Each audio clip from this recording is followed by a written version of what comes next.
All right, joining us now, without further ado, he knows a little bit what's going on in the White House because his office, well, it's right next door. Joining us now, Barry Bennett, former campaign manager for Ben Carson for president. Remember, he was there when Ben Carson was actually had that period of time where he was ahead in the polls, ahead of Trump in Iowa. I remember that because I was with Corey Lewandowski back then, and the panic set in. And then he became a top Trump advisor during the campaign. And then when Paul Manafort come in, well, Barry said, I've had enough. Good call. And he's joining us now. He's now the president CEO of Avenue Strategies. Their offices also serves as my Washington, D.C. studio right outside of the White House, 1717 Pennsylvania Avenue. More information, go to avenuestrategies.com. Hey, Barry Bennett, good to have you. Hey, John, how are you? Good. All right. Number one, I was not a fan of Anthony Scaramucci in any way, shape, or form. Couldn't stand the guy. Called for him to get fired on CNN. Happy it worked out. That was just a bad decision by the president. I think he made a quick realization of that and changed it over. What do you think of this White House intrigue? Reince Priebus out, General Kelly in.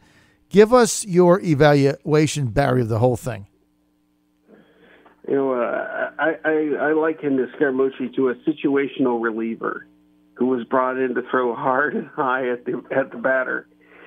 He was ejected from the game and busted down to the minors. So maybe that's what Trump had in mind. Great analogy. Great baseball analogy, Barry. I like that. Not only did they ship him to the minors, but they put him on waivers and put him in single A. I mean, that, and then they waived him. You might have to go back to the East Coast Hockey League. That's right. How far he was busted down. Bust down pretty far. I mean, the road to where we got to may not have been, paved so smoothly, but I'm excited to where we are. I mean, I think that the White House finally has something you and I have talked about that they've desperately needed, and that's a coach. A strong coach who calls the plays. They got so many talented players over there, but they needed a coach. And I am really excited that General Kelly can be that coach. Explain what you mean by that when you say he's going to be the coach. I mean, Ivanka said an interesting tweet out that everybody picked up on, as we all did. She said, I'm really excited. I look forward to working alongside General Kelly. Those words chosen carefully. Basically what she's saying is, thanks for coming, but let it be known you're not my boss. I report to my father. So how does he navigate his way through all this?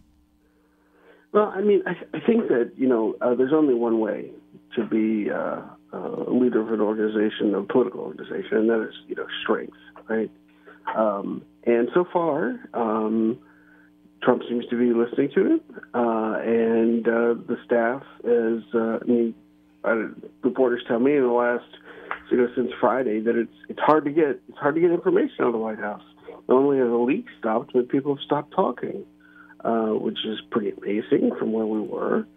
And I really think that I'm not sure if Reince was just not felt he wasn't empowered. I mean, I don't think it was a capability issue, but a guy that goes in who's going to be a strong chief of staff, it'll either work or it won't work. But someone has to try. And I think, Trump, I pray that, that they, my least favorite phrase is this, let Trump be Trump, which Corey talks about all the time, because nobody needs permission. Trump doesn't need anybody's permission to be Trump, right? That's who he is. Mm-hmm. But the staff is supposed to make him the best possible Trump. And that's what a professional staff would do. And someone needs to be, whispering in his ear that, hey, you could do that, but maybe you could do this too, and this might be better. After those kind of things, which I just don't think he was getting. He was kind of isolated. And I don't think he was getting sound political advice very often. But, I hope that's changing. Hey, Barry, tell me if I'm right about this. One of the things that really raised red flags to me about Reince Priebus as soon as he got there was the fact that he seemed to elbow his way into every single photo op with the president in the Oval Office.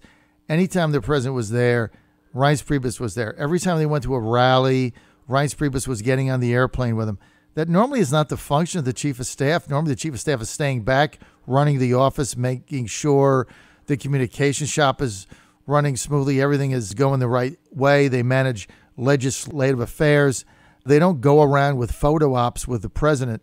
That always sent a flag up to me that there was an insecurity there about his position or who had access to the boss.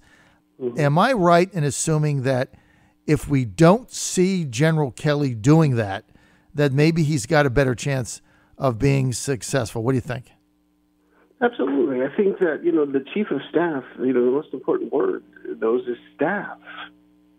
And, you're not supposed to be a celebrity. You're not supposed to be, out in front of the cameras. Mm-hmm. I mean, part of the problem, I think, in the first 6 months of the administration is there was nobody thinking, further downfield. My favorite example is we have these theme weeks, which are great. I mean, they focus attention, but you're not supposed to announce the theme week. The summation of the week's activities are supposed to define the week. I think there's, it was a very chaotic place. There were, rival gangs. And even with all this chaos, the stock market is through the roof, the jobs numbers are through the roof, welfare is dropping crazy, illegal immigration is almost stopped. They've gotten a lot accomplished. But imagine what they could do if all 8 cylinders were firing. And, I hope that's where we're headed. Well, boy, you really summed it up. I mean, all the good news coming out of the White House about progress being made, but it's not being covered. And part of it is a failed communication strategy and all the shenanigans that go on there in the West Wing and the backbiting and all the other crap. Look, Barry, you have a relationship with the president. Why not Barry Bennett for Director of White House Communications? I mean, my relationship with the president isn't that strong, and I don't know that I would be the person that would be best for General Kelly. I think that he's, I like this guy that he had at Homeland Security. He's been Marine's press guy forever and the Pentagon's press guy. Someone that has, complete operational understanding of the chief of staff. I think maybe, that would be a better way to go. All right, we'll see how that plays out. We're with Barry Bennett. For John Fredericks, too, though. What? For John Fredericks. That's what we need. We need John Fredericks as communications director in the White House. Is that what you're saying?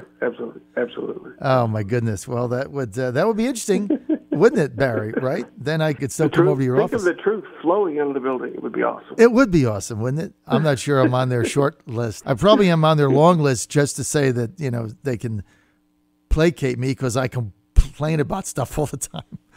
All right, we're with Barry Bennett. Truth be told, right? Squeaky wheel. Right, gets the oil. I mean, look, I've been in this business a long time, right? I understand it. We're with Barry Bennett, former campaign manager Ben Carson for president. And hey, speaking of Ben Carson, have you talked to him recently? What does he think about this whole mess? He's a very loyal guy, and he'll be very supportive of the president to the bitter end. I mean, I hope that they can use Ben in a better way than they are currently. He's such an incredibly smart guy. I mean, I think Ben was the 8th black brain surgeon in the world. Mm-hmm. He's an incredibly smart guy with a huge heart and a massive brain. And I hope that they can use him to go out and help revitalize our inner cities, which are unfortunately becoming full of hopelessness, which is very alarming to a lot of us. All right. Again, we're with Barry Bennett, former campaign manager, Ben Carson for president, also former top Trump advisor when he was a candidate. And he's also the president CEO of Avenue Strategies, Tailored Strategy and Guidance, a government affairs and political consultant firm located right across the street from the White House, where I do my show when I'm up there in D.C. More information, avenuestrategies.com. avenuestrategies.com. Barry, isn't that seamless how I worked in that promo? Isn't that impressive? Right? Total pro. Total pro. I just it's so seamless, Barry. when it comes in. Okay, Where's your desk is still sitting there? I got to get up there. I know I got vacation. I'm going to be there next week, though, Monday, Tuesday, Wednesday. Is that all right? Okay, good. All right, I'll be there Monday, Tuesday, Wednesday. AvenueStrategies.com. Then I could go and I can open up the blind and see exactly what time the president wakes up, and then we turn on the Twitter feed, right? So we know when the light goes on. We'll fire up the coffee pot. We'll fire it up. Barry, healthcare. Where do we go now? Well, unfortunately, Congress has not been able to solve a major problem in more than a decade. So we've seen Congress yield exactly what sparked the Trump revolution. This inability of Washington to get anything done. They're proving their case to the voters. So, I hope they smarten up, but I think it's going to be difficult for a lot of our Republicans to run in 18 and in 20, having campaigned on, how necessary it was to repeal Obamacare, but they just couldn't bring themselves to vote for it. Right. So, the word hypocrite comes to mind. Well, how about liar? How about the people that voted for repeal numerous times and then didn't vote for it when it was real? And meantime, they raised money off it. We were talking about this earlier today with Tom Garrett, who was on. They raised money off it. They campaigned on it. Some people actually got elected on it. And then when it became real and not a showboat vote, then they bail. Come on. We need patriots, not politicians. That's what we need. Patriots, not politicians, without a doubt. Okay, let's get to tax reform. How does the president get anything through Congress now with that? I think the thing that he has to be very wary of is allowing Congress to muddy it up. Mm-hmm. What we need in this country is a globally competitive, permanent business tax rate. That is the most important thing that we need. If we get that, the economy won't be growing at 2.6%, which is fantastic compared to the last 8 years. Mm-hmm. It could be growing at 5.2%. Right. And if that happens, Katie barred the door. So, I think that I've said this to you before, 100% of the president's power, political power, will be derived from a rising economy.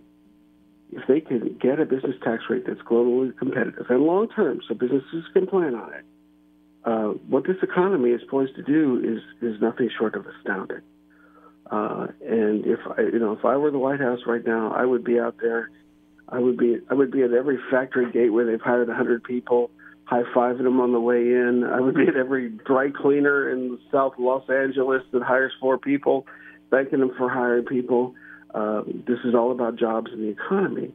And the story is pretty good, but there are a couple things we can do to really, really launch it. Which are? Like I said, lower tax rates that are globally competitive, repatriate foreign profits. Trillions of dollars is parked overseas because they don't want to bring it back here and pay taxes twice on it, which is understandable. But in this era where finally we're going to see a manufacturing renaissance in the United States because of automation and a bunch of other things, technologies, that we can produce anything that we buy from China at relatively the same cost in the United States.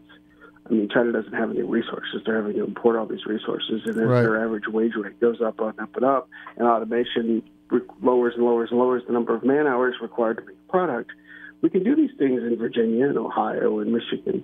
We're going to see, a television factory open up in the United States for the first time since, late 70s, early 80s when we stopped making televisions. Right. It's because of automation and the technologies that allow us to do it.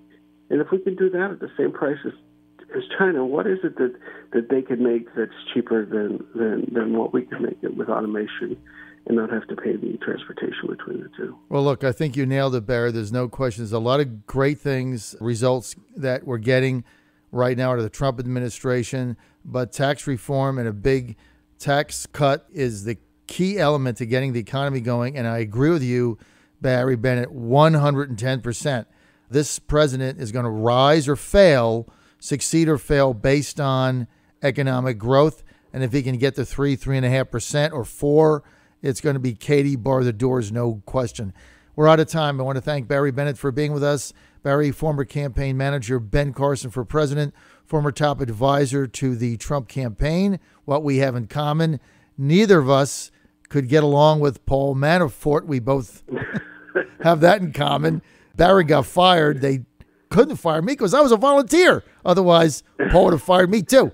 Barry, good to have you with us. He's the president of Avenue Strategies, our studio right across from the White House. More information, go to avenuestrategies.com.